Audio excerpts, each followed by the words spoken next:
So how fun is this, huh? You got a nice ribbon cutting ceremony here, the Chamber of Commerce for Amy Haslat Photography. So if you're needing an expert photographer, Amy Haslet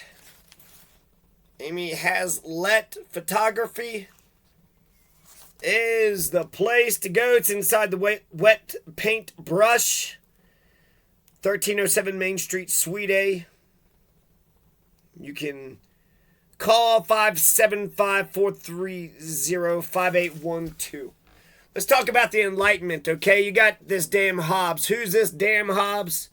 Goddamn motherfucking Hobbes, huh? You got natural law, you got Hobbes, you got America, the Constitution, the Bill of Rights. Without natural law, you wouldn't have a Bill of Rights. Without natural law, you wouldn't have the Glorious Revolution.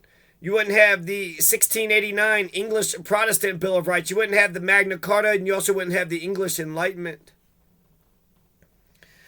During the Enlightenment, natural law challenged the divine right of kings. Oh, you get to oppress everybody because God told you to? Fuck you, you piece of shit. And become an alternative justification for the establishment of positive law, social contract, and government in the form of classical republicanism. For example, civil society, civic virtue, the division of powers. For Thomas Aquinas, natural law is the rational creature's participation in eternal law. Isn't that beautiful? For Thomas Aquinas, St. Thomas Aquinas, natural law is the rational creature's participation in eternal law. He didn't think that the rational creature, man, humankind, could participate in divine law. Divine law, God law, that's God's realm. We can't participate in God's law. But Thomas Aquinas says that rational man can participate in eternal law. That's what natural law is. We'll talk a little bit more about natural law, but let's talk about the Enlightenment. Thomas Hobbes, he's going to say that you got a right to self-defense. He's got a state of nature that says, man, shit's really fucked up and shit when it's just man versus man. Everybody's at each other's throats. It's dog eat dog. There's no central authority. Thomas Hobbes was a huge conservative. Thomas Hobbes loved the fucking king. He loved Charles the First. He loved Charles I so much he was going to help bring Charles II into power. Thomas Hobbes was a loyal and dedicated royalist. Well, Charles I and Charles II, they're the kings. Not Oliver Cromwell, motherfucker. Thomas Hobbes is associated with the English Civil War. Thomas Hobbes actually ran away from the English Civil War for 11 years. He lived in Paris. And he only returned to England because the Parisians, the people of Paris kicked him out. They got sick and tired of Hobbes. So Thomas Hobbes runs away from England during the English Civil War. And then he runs away from Paris back to England. Thomas Hobbes is called a jurist. Thomas Hobbes was educated in Greek and Latin. Thomas Hobbes is known as the first English philosopher. He's also the most conservative behind Copernicus. Hobbes is going to write Leviathan in 1651. That's 43 years prior to Voltaire's birth. So only Copernicus is more earlier than Hobbes. And I don't even know why I would call him conservative. Copernicus opened up Pandora's box. He published a book called On Revolutions in 1543 where he posited the insane theory that Earth is not a flat disk but actually a round sphere, and that round sphere goes around the sun. And it's not the moon, it's not the sun and the stars revolving around Earth. The Earth revolves around the sun, revolves around the Earth, but the Earth revolves around the sun. Copernicus published that before the church says, no, we're the center of the universe because God made us and God is great and we're the center of the universe and I don't care what you say. I don't care about the evidence. The sun revolves around me. No, the sun and the earth and the stars, it all revolves around me. So Copernicus publishes On Revolutions in 1543, and then Thomas Hobbes publishes Leviathan 1651 over 100 years later. But that's still before Rousseau. Rousseau is born in 1712. Voltaire is born in Paris, Kingdom of France, in 1694. So Leviathan had already been written before Voltaire and Rousseau was even born. And out of all the Enlightenment thinkers, James Madison, Adam Smith, Diderot, Thomas Paine, Thomas Jefferson, David Hume, Montesquieu, Newton, Bacon, Mozart, Aquinas, St. Augustine, Immanuel Kant, Descartes, Benjamin Franklin, John Locke, Voltaire, Rousseau, Thomas Hobbes is the second most conservative. So it's like, all right, enough with the build-up. He's a super duper conservative, loves the fucking king. You know how much I hate fucking monarchs? That's like a thin red line I would never cross. I'm never going to be a terrorist. I'm never going to be a monarch. I'm never going to be a criminal. I'm not going to go around hurting people. I don't enjoy to oppress people. Sovereign just thinks they get to oppress everybody until the fucking day that they die because fuck it, who gives a shit? That's stupid. There's not even logic behind the thing. I want power because I like power. And I want you to do things for me because I don't want to do them for myself. Oh, yeah. Is that why you want me to do your slave labor because you're too lazy to do it your own goddamn self? Yeah, I want free labor to help build up my bank account and make me richer so I have more assets and more money and power. He's a super duper conservative. Thomas Hobbes is a dedicated royalist. Thomas Hobbes believed in a dictatorship embodied in a monarch or a corporate body of individuals. Thomas Hobbes helped with the Restoration. When he gave the Leviathan to Charles II, he had it wrapped in vellum, which I think is like goat skin. That was such a big deal to give the Leviathan to Charles II. He had it wrapped in goat skin. So he pays some lip service to commonwealths. He pays some lip service to republics, but he really loves royalists. He really loves kings and queens. And so even though he's super duper hierarchical, authoritarian, totalitarian, he's kind of not when it comes to natural rights. So Hobbes is super duper royalist, right? Super duper conservative, says basically the king, he does have, God told him he can rule over everybody. So even though he's sitting there saying that the king basically has all the rights and powers and freedom and power to do to anybody and everybody what he wants to do to anybody and everybody, Thomas Hobbes could not get rid of natural rights. He couldn't get rid of natural rights. He says in the state of nature, we have a right to defend ourselves. We have a right to have fair and enforceable contracts in the state of nature.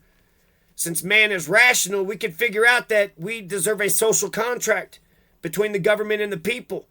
And actually, natural law, I think it's really instructive when you point out that, number one, the first natural law of Thomas Hobbes is you have a right to defend yourself. Specifically, he says, you should pursue peace until you cannot pursue peace anymore.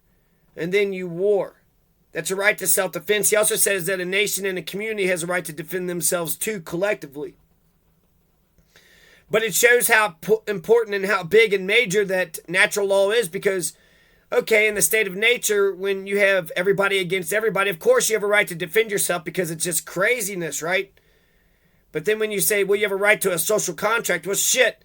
Barbaric fucking cavemen can't figure out this shit. They don't know what the hell a constitution or bills of rights or any kind of legal anything is. A social contract between the government and the people shows that natural law isn't just a criminal Gotham society. It's not man versus man, but we're trying to build a civil society. And you have a civil society by having an agreement. The government and the people have to have an agreement. So he feels like the king can only be king if the king is good for the people. And he can't get rid of natural law. So people have a right to self-defense, meaning that the king can't just go around kicking people in their genitals. The king can't just go around kicking people in their genitals for the hell of it. Because the people, the peasants, even though they're all beneath the king, he can't invade their individual freedoms. We all have a right to defend ourselves. Why the hell are you kicking a peasant in the dick? Hey, king, why are you kicking a peasant in the king? Do you not have, what are you doing, you piece of crap? You can't do that. And if you're going to do that to old Jim Bob or Josie Wales or whatever, you're going to go around hurting others. I think you're going to eventually hurt me or somebody that I know and like. Injustice anywhere is a threat to justice everywhere. A fucking sovereign just wants to hurt other people and be like, well, it's good for me. Just like a damn terrorist, just like a damn criminal. Fucking sovereign, fucking terrorist, fucking criminal, motherfucking piece of shit. You're not a god. You're not better than me. You're not better than anybody. If anything, you're worse than everybody because all you want to do is just steal and exploit other fucking people's labor. You have a right to traffic and commerce. You have a right for the judge. You have a right to arbitration. You have a right to have a fair judge. You have a right to have a fair judge who treats both people fairly, who is not biased. You have a right to call up witnesses in order to figure out the truth. Person C, D, and E helps person A versus person B. Person B says person A hit them. Okay, well, let's get person C, D, and E in here and see if what they know or do not know.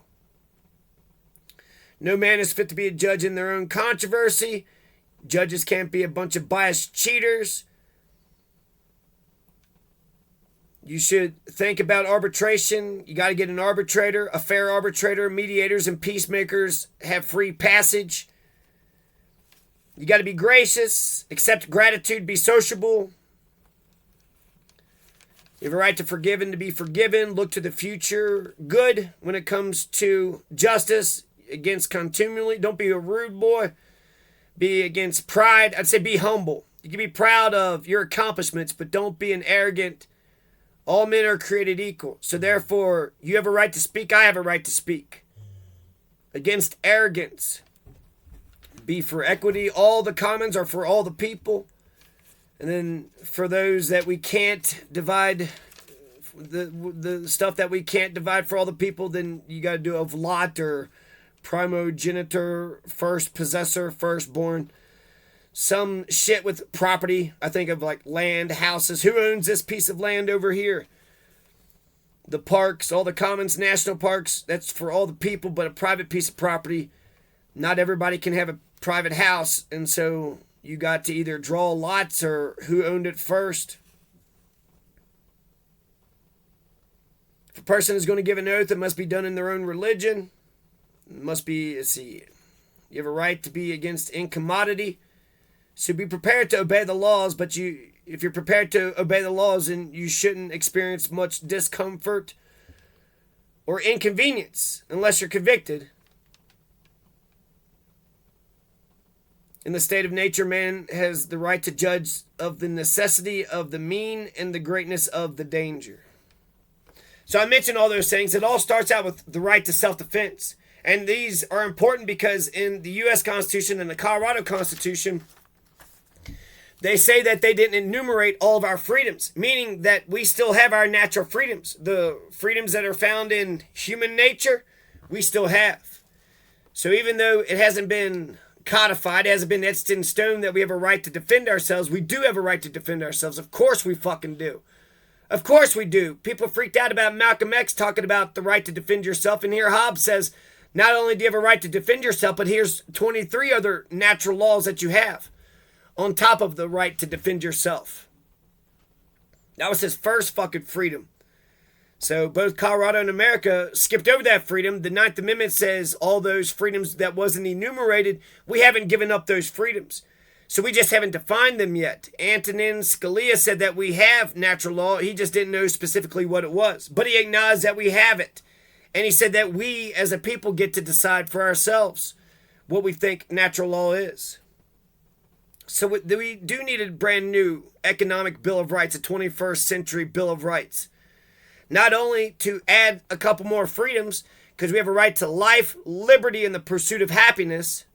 Life, liberty, and the pursuit of happiness. So we have a right to live. We can't enjoy the right to speak and the right to peacefully assemble if our lives are not guaranteed.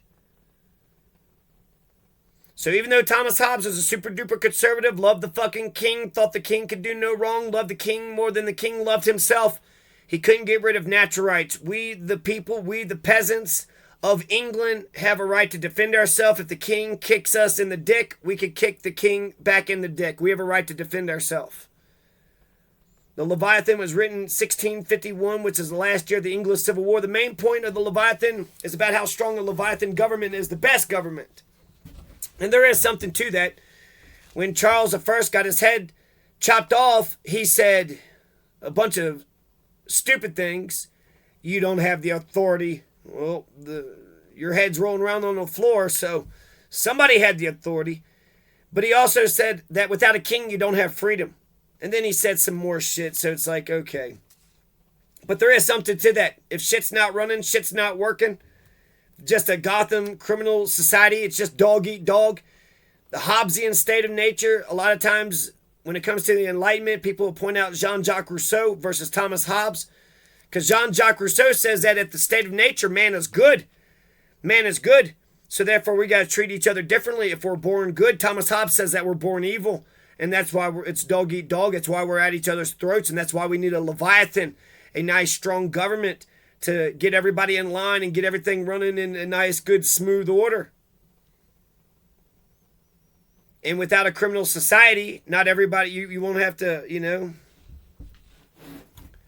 So, Thomas Hobbes was conservative. I'm telling you, he hated Oliver Cromwell. He didn't give a shit about the English Constitution, the instrument of government. He didn't care about the new model army or the English Commonwealth or the Republic.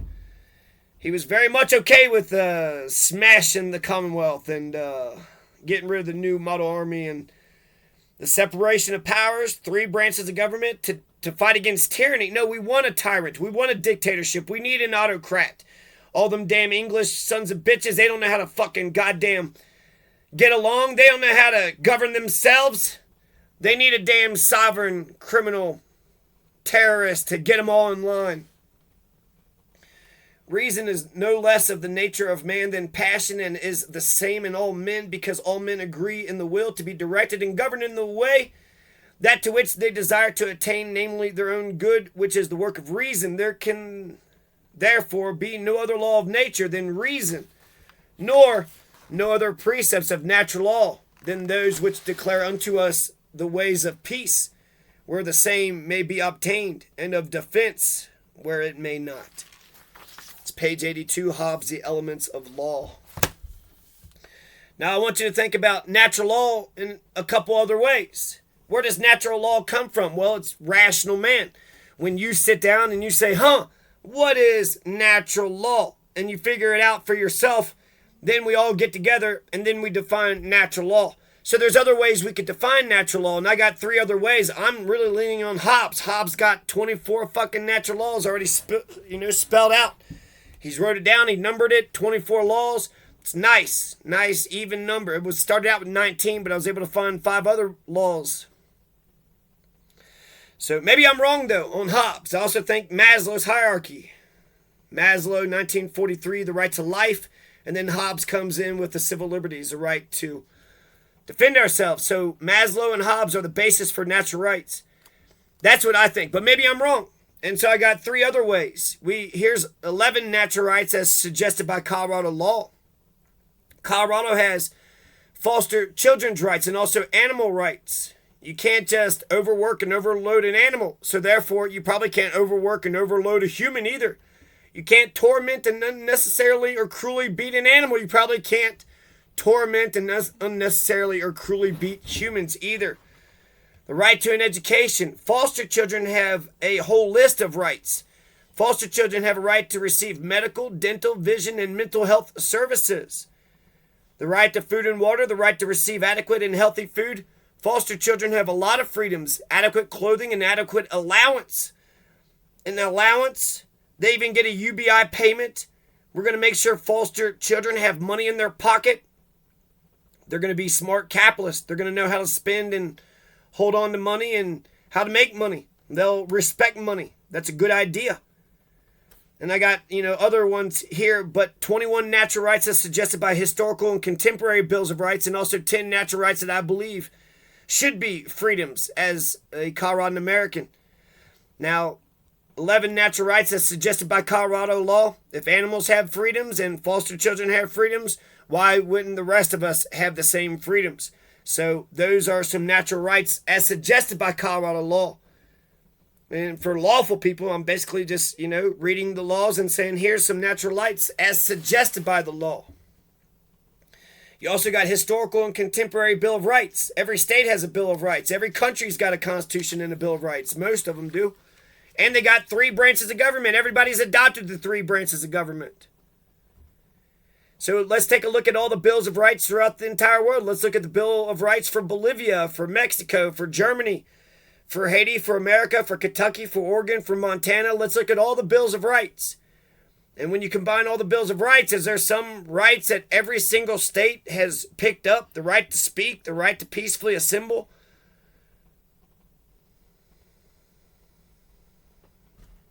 the right to habeas corpus. If every Bill of Rights said that those are all rights, then those are probably natural rights too.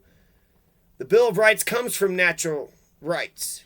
In fact, Thomas Jefferson said he doesn't believe in God, but he was saying that natural rights are essentially the rights that God gave to us. Before the Constitution was written, before civil society, before we wrote the Bill of Rights, we had a right to speak. We had a right to peacefully assemble. We already had all those freedoms in nature as a rational man, as a rational animal. We could already figure out. So by putting all the bills of rights together, we can figure out what natural rights are. Also, 10 natural rights that I believe should be Colorado American rights. I don't want to go bragging as if I'm some sort of expert when it comes to freedom, but being an American, I really, freedom is very important to me. I'll follow the laws. I'm okay with law and order. I'm okay with procedure. I'm okay with the rules. I like the rules. The procedure says that if Anne Frank is accused of a crime, by the end of it, we're going to exonerate Anne Frank, and then we're going to arrest a whole bunch of Nazis. I like the procedure. I like the ideal of what the whole idea is of having procedures so that things are run smoothly. The whole idea of having rules for evidence isn't to cover up the truth, but it's to help to illuminate the truth in a fair way.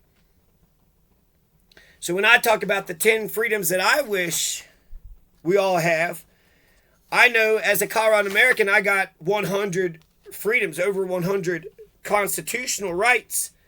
But I also know that I don't have a right to the internet. I don't have a right to information. I don't have the right to drive a vehicle. I don't have a right to water. I don't have a right to found a family. I don't have a right to get married. I don't have a right to unionize. I don't have a right to privacy, a right to a job, or a right to farm. These are other freedoms and rights that I have seen in other constitutions. The right to farm, that comes from the Haiti's constitution. The right to a job, that's FDR's Economic Bill of Rights. The right to privacy, you would think is kind of common sense. The right to unionize, people can't get together. The right to get married, found a family. The right to water, the right to drive, the right to information. And then subsequently, if you have a right to information, then you have a right to the internet. People could just educate themselves. So those are 10 rights and freedoms that I wish as a Colorado American I had constitutionally. I think that the right to water comes from nature, and so if I'm about to die of, thirst, and I, take a glass of water out of the Rio Grande, it'd be kind of nuts. But if they say constitutionally you don't have a right, well, I kind of do, but not really. It's not enumerated. It's not enumerated right. And so all these rights, I'm kind of pointing out the holes. I'm pointing out that we don't have a right to privacy. I'm a liberal. I'm a left-wing, progressive, socialist.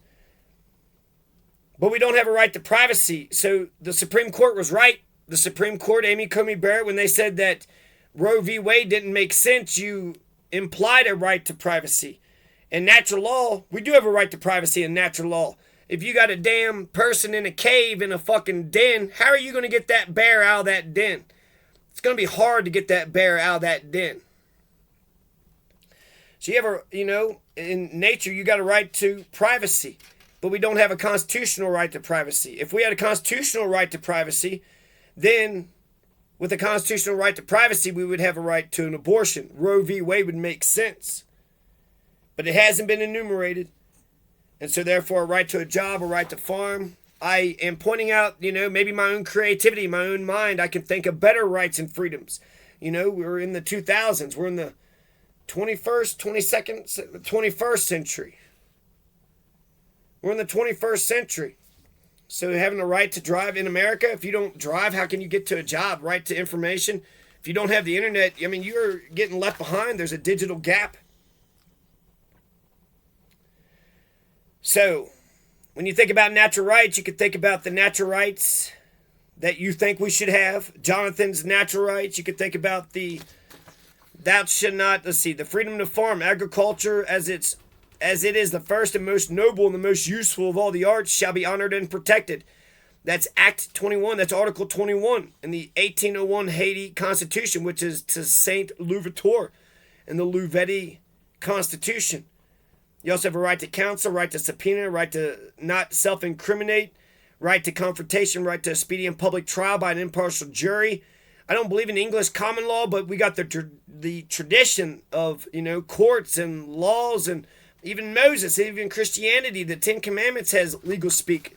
Thou shalt not bear false witness. That's legalese. Thou shalt not steal. Thou shalt not murder. Thou shalt not steal thy neighbor's goat or wife or grain or tractor. The right to due process. So these are rights that other bills of rights. I got some Haiti Constitution stuff here. Also got South Carolina. So I got some human nature. Let's see. And seeing the laws of nature concern the conscience, not he only breaketh them that doth any action contrary, but also he whose action is conformable to them, in case he think it contrary. For though the action chanced to be right, yet in his judgment he despiseth the law. 97 to 98, Human Nature by Hobbes.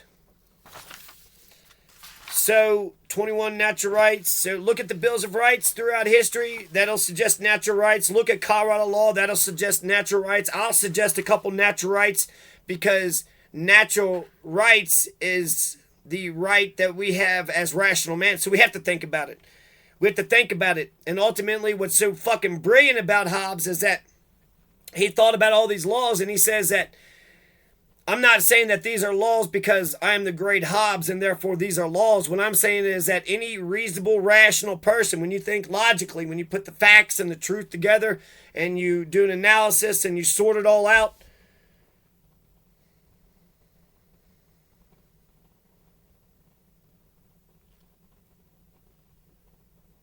ultimately you should be able to figure out the rights and freedoms that you deserve as an American, as a person, as a human being. I like that Hobbes already spelled out 24 natural freedoms. So even though I mentioned all those, these are just three other ways to think about natural rights. Because we got them. We have them. Even Scalia, a strict constructionist.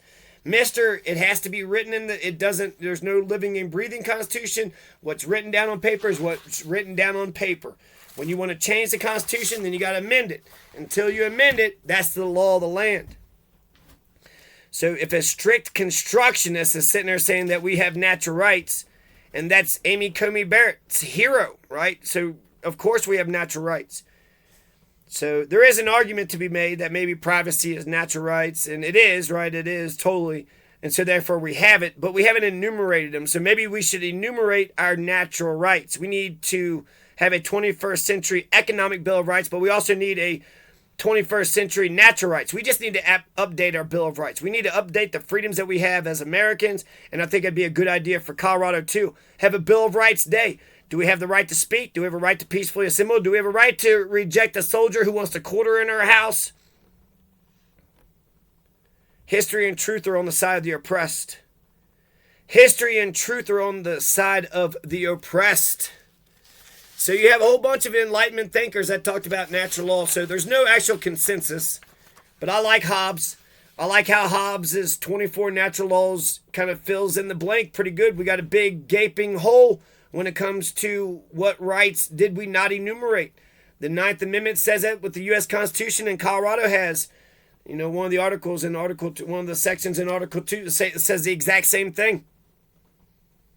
So natural law, okay. There is, in fact, a true law, namely right reason, which is in accordance with nature and applies to all men, and it is unchangeable and eternal. Cicero. Natural law is the law that's according to nature, such as self-preservation, self-defense, the right to food, water, warmth, shelter, security. These are 5 of a human's basic needs. These are natural laws, too. In that sense, human law can't thwart natural law, even if it wanted to. Natural law and natural rights follow from the nature of man, just as physical law follow the nature of space, time, and matter. A more better expanded definition of natural law, just naturel, lex naturalis, is a philosophy asserting that certain rights are inherent by virtue of human nature, endowed by nature traditionally by God or a transcendent source, and that these can be understood universally through human reason. Magna Carta, the Bill of Rights, the English Bill of Rights, 1689, America's Bill of Rights, Colorado's English Enlightenment.